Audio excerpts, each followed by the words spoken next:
So in part 2 of the mini lecture series, we're going to be discussing the PowerPoint presentation format.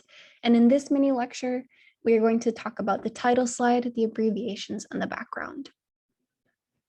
So starting with the title slide, I recommend that you include a couple of key elements. And the first of which is always the journal club name.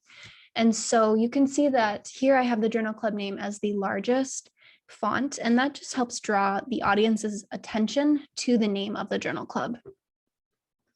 So it's something to note that a lot of your audience most of the time won't have read your article before they attend your presentation. And so orienting them to what you're going to be talking about is really important on that first title slide. Second, you should always include your name and credentials.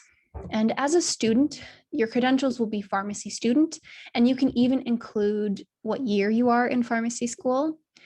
And then once you're into your PGY1 residency, you can include your position. So either you're a PGY1 resident or PGY2, depending on where you're at in your training.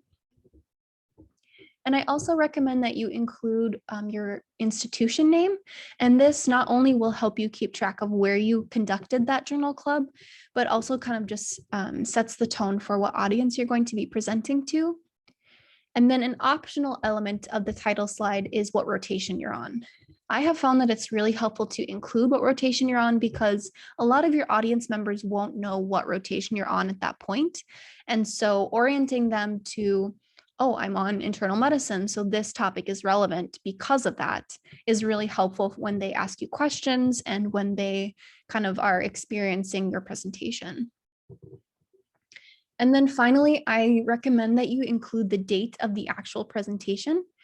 You can oftentimes leave this out, but I always like to include it because one, it's really helpful when you're completing your CV that you know the exact date that you presented this on. And then number two, it's also helpful to include the presentation date rather than the creation date, because your creation date is going to vary.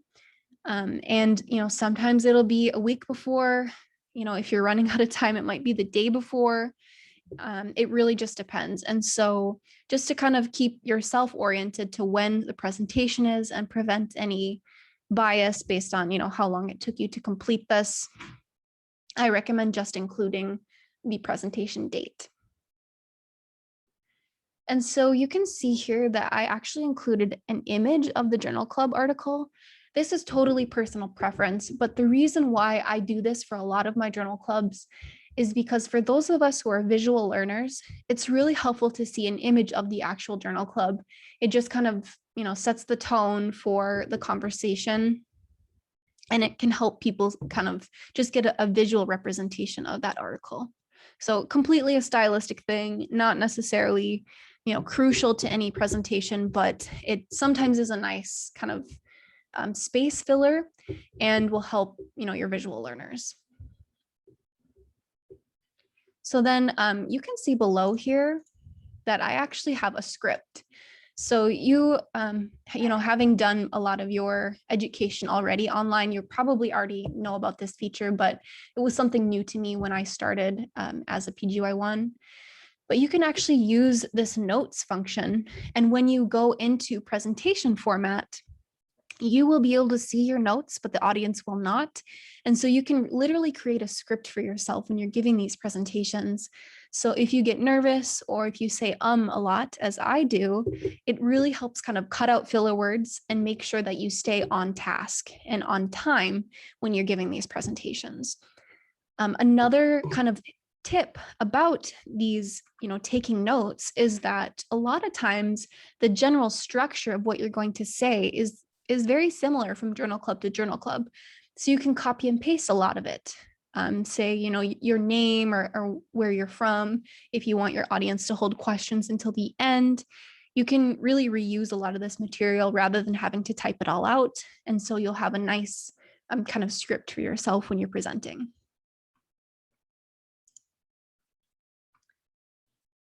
So a lot of times a preceptor will appreciate an abbreviation slide.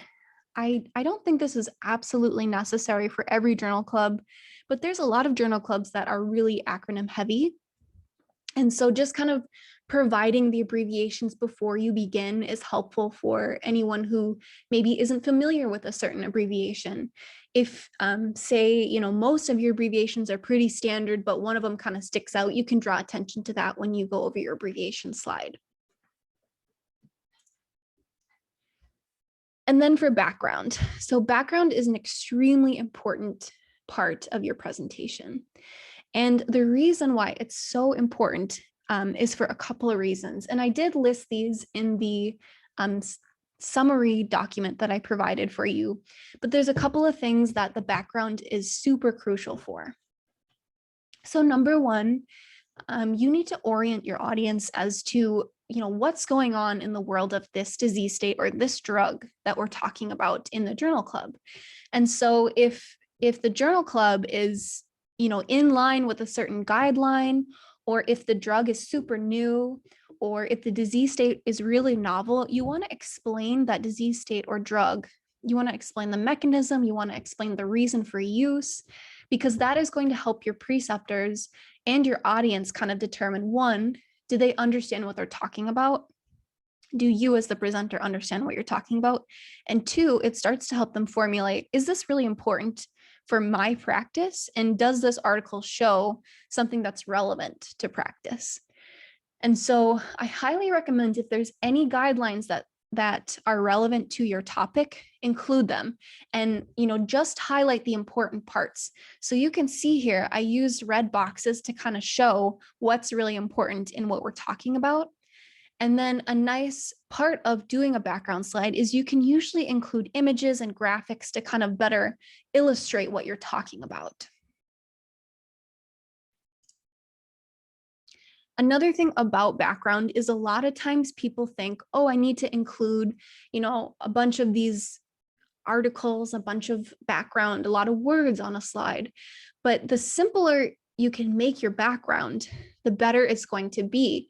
And that's because if you can simply explain a background in just a couple slides and just kind of talk about it, then the audience is really going to understand that you understand what's going on. And so if you can use your slides to draw attention to what you're talking about, if you can use your slides to give your audience a visual and then explain the visual, that's going to be really effective in helping them retain the information and understand where you're coming from. If you have a journal club that's comparing two medications, if they are in the same class, I highly recommend you discuss their comparisons and differences and kind of draw attention. Does the structure matter for why they're different? Are they used for different indications? Do they have different dosing and half-life? These are all things that you should think about if you're comparing two medications.